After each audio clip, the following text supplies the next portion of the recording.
नमस्ते। हम नूतन कर्ण अपन पूरा मिथिलावासी के गोर लगै छी। आई एकटा बाबा के गीत गबै छी जे मूड़न में गायल जाइए, तो सुनू अहाँ सब। जीवन जन्मसु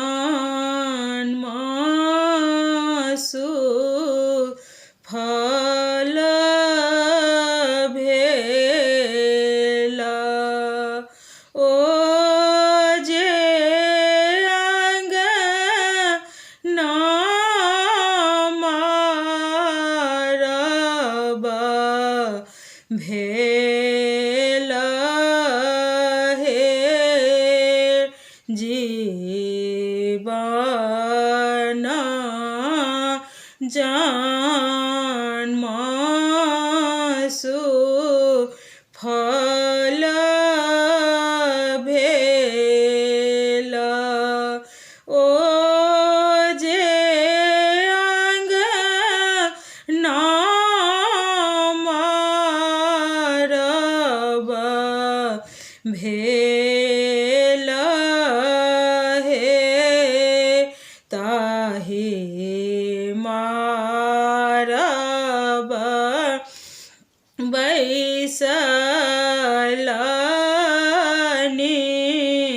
अपन बाबा, ओ जे जंघा जोड़ी अपन दादी हे गोदी भये बैसलनि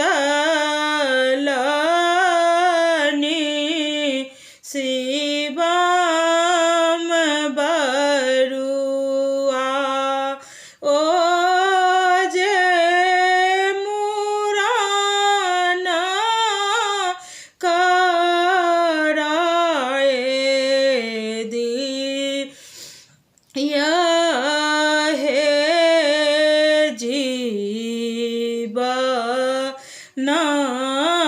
जन्मसु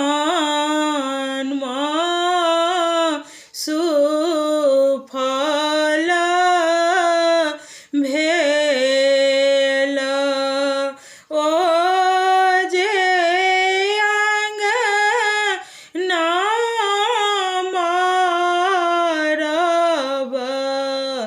भेल हे ताहि मारब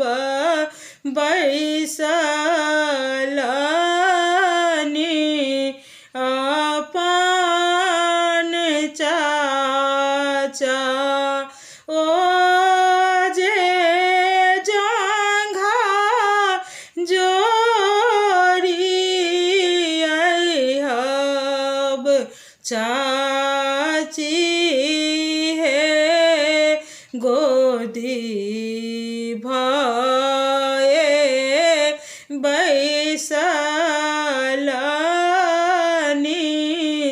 शिवम बरुआ, ओ जे बाबा मूड़न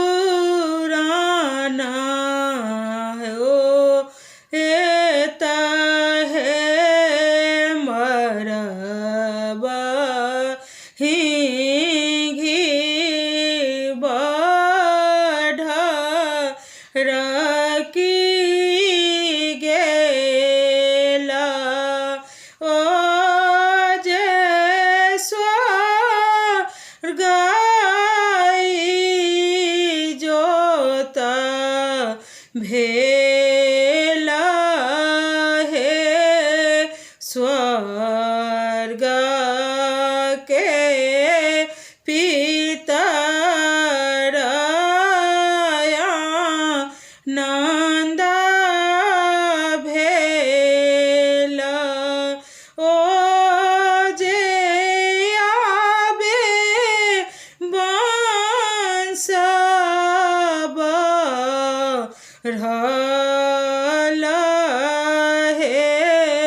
स्वर्ग के पितर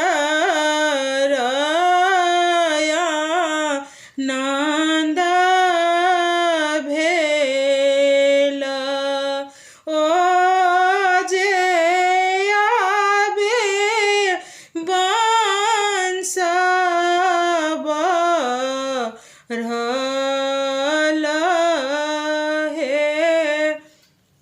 धन्यवाद। अहाँ सबके अगर ई गीत नीक लागे तो जरूर कहब केहन अछि। धन्यवाद।